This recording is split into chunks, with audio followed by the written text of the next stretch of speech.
Hello, it is Will with yet another tutorial. This one being a pretty simple Buildcraft tutorial. I'm really liking my new Buildcraft one. They're not that good, but it's a great one. And if you saw my last video that I uploaded just a couple of hours ago, you can see that I made an automatic cactus with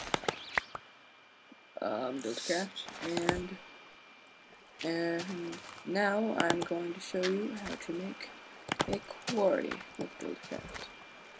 So first, when you're want to get your landmarks, place them in a square. You only really need 3 of them if you're playing in survival, but I just like to use 4 for reference. Then you're going to take a wrench and right-click on one of the landmarks. Then you'll have your landmarks, and you're going to get out your quarry. Place it next to one of your landmarks. Now, make sure your landmark is already set with a wrench before you do this, and you'll get this thing. And you're actually almost done already, but you're not quite done. There are 3 types of engines you can use, but my favorite is a steam engine, because if you have equivalent exchange, you can make an automatic self-fulfilling quarry by making coal, and I'll make a tutorial for that in the next video. But you can put as many steam engines as you want here, but I'm just going to put 2 for reference, and I'm going to put my coal in, and I'm going to take some levers. You can power this with any type of redstone, but I'm just going to power it with levers for now. And your quarry shouldn't do anything quite yet, except for it's going to build this little frame. And what this frame does is it basically makes the area for the quarry. And once your quarry is done, you're going to get a diamond arm that comes down, and it's going to basically mine the bedrock. I'll show you a working version over here that I set up with equivalent exchange. Here's my main quarry.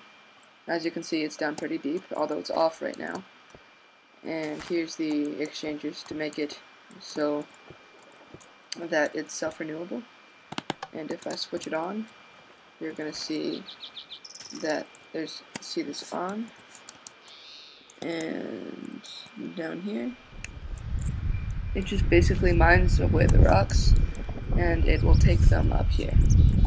Now, what I forgot is, of course, you need to hook it up to whatever you want it to be hooked up to.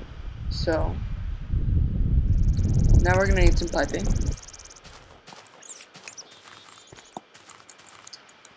And I'm just going to use stone piping for now.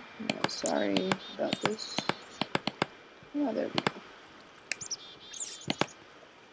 So we have our stone transport pipe, and I'm going to use an equivalent exchange chest, but you can use a normal chest if you don't have equivalent exchange. And this, once it gets darker colors, just make sure when it gets to orange or red, you turn it off for a little while, because it can blow up, and ooh, it's starting. I've had experience with that.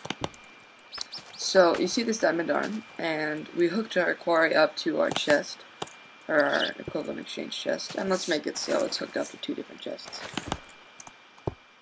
Alright, we have our stuff going into this chest, like that. Now let's set up a filter. Let's say that we only want dirt going into the yellow one, but everything else can go into the blue one. So let's take our dirt and put it into the yellow one. Now, let's wait a second, and we'll get some cobblestone.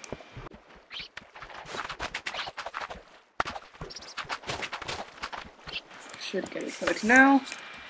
It's going down, collecting the stone in a second. Let's get the dirt. Alright, we have our cobblestone now, I think. Yes, maybe.